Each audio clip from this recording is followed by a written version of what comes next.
नमस्कार बच्चों, आज हम पढ़ेंगे पाठ 4 दक्षिण की यात्रा। यह एक यात्रा वृत्तांत है, एक पत्र है जिसे एक मित्र अपने मित्र कमल के लिए लिखता है। वह कन्याकुमारी की यात्रा पर गया है और अपनी उस यात्रा का वर्णन यानी कि यात्रा के बारे में वो अपने मित्र को बता रहा है। जब आप लोग भी कहीं घूमने जाते हैं तो वहां से आने के बाद अपने दोस्तों को अपने यात्रा के बारे में बताते हैं ना, वहां पे कैसे कैसे हुआ, क्या क्या था, कैसे था, है ना। तो उसी प्रकार से ये मित्र जो है पत्र के माध्यम से अपने दूसरे मित्र को अपनी यात्रा के बारे में बता रहा है। तो चलिए, ये जो यात्रा है ये दक्षिण की यात्रा है, यानी भारत के दक्षिण क्षेत्र की यात्रा है।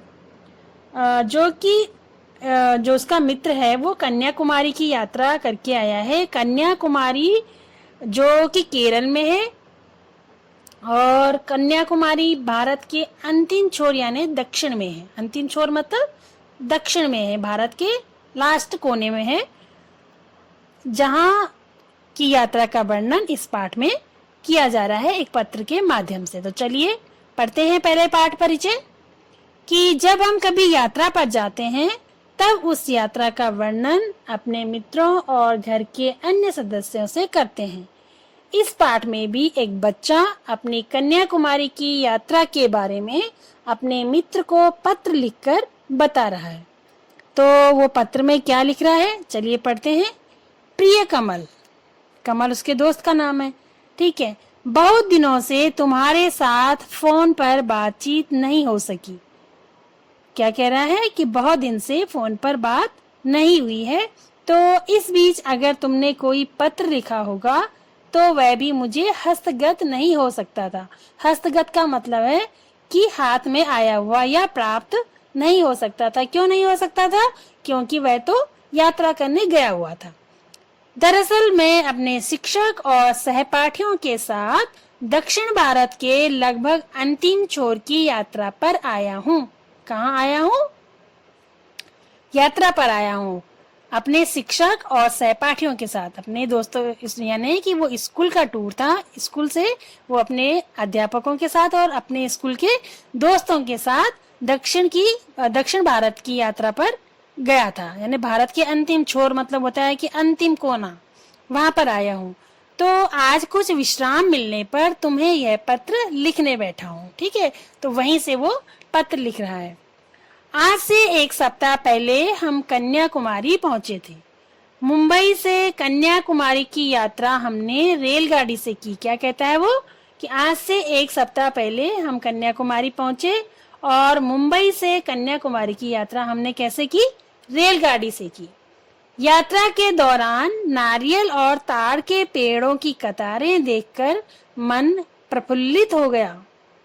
क्या कह रहे हैं कि जब हम यात्रा कर रहे थे तो उस समय हमने क्या देखा? नारियल और ताड़ के पेड़ कतार में देखे, लाइन में खड़े देखे, है ना। आपको पता है कि नारियल और ताड़ के पेड़ केरल में बहुत ज्यादा होते हैं, कन्याकुमारी में बहुत होते हैं। तो वही उन्होंने देखे और उन सबको देख करके वो बहुत प्रफुल्लित मतलब प्रसन्न हुए। हरे भरे खेतों के बीच से दिखते छोटे बड़े मकान बहुत सुंदर लग रहे थे। कन्याकुमारी भारत का दक्षिणी छोर है और यहाँ 3 समुद्रों का मिलन होता है। क्या होता है? 3 समुद्रों का मिलन होता है। वो कौन कौन से हैं? इसके दक्षिण में है हिंद महासागर और पूर्व में बंगाल की खाड़ी और पश्चिम में अरब सागर है, ठीक है। तीनों समुद्रों की जलधाराएं अलग अलग दिखाई देती हैं।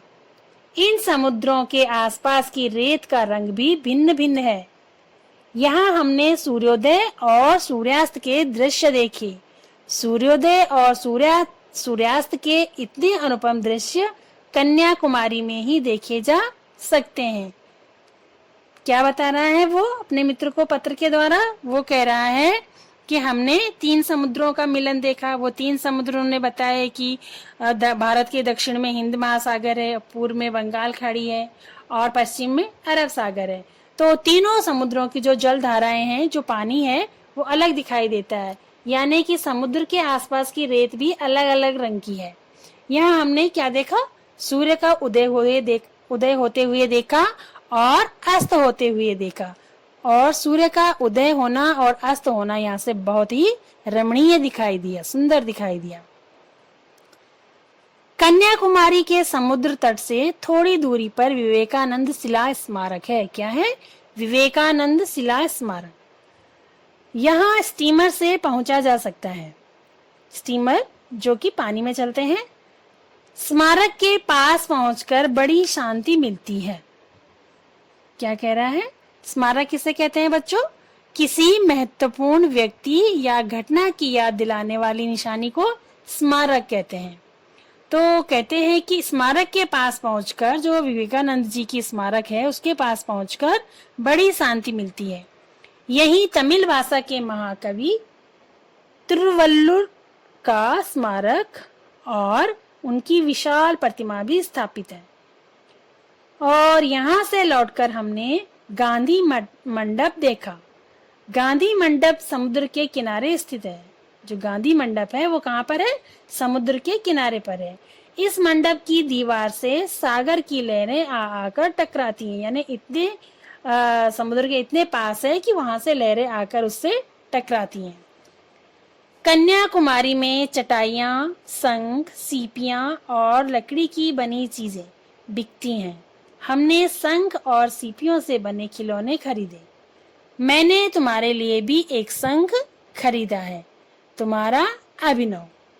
तो अभिनव बताता है कि जो कन्याकुमारी है वहां पर क्या क्या चीजें मिलती हैं?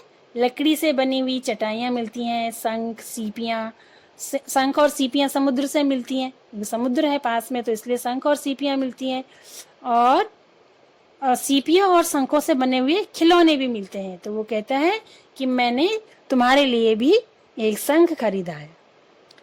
तो बच्चों ये थी एक यात्रा का वर्णन जो कि एक मित्र अभिनव अपने दूसरे मित्र कमल के लिए पत्र के माध्यम से करता है। तो ये पाठ यहीं पर समाप्त हुआ बच्चों। आपको ये पाठ पढ़ना है और पाठ में से आपको 20 कठिन शब्द ढूंढ करके लिखने हैं। आज के लिए होमवर्क है, पाठ पढ़ेंगे और पाठ में से आप 20 कठिन शब्द ढूंढकर लिखेंगे। और कठिन शब्द और ये शब्दार्थ आप हिंदी की नोटबुक में करेंगे। तो आज का पाठ यहीं समाप्त होता है। मैं प्रश्न उत्तर के साथ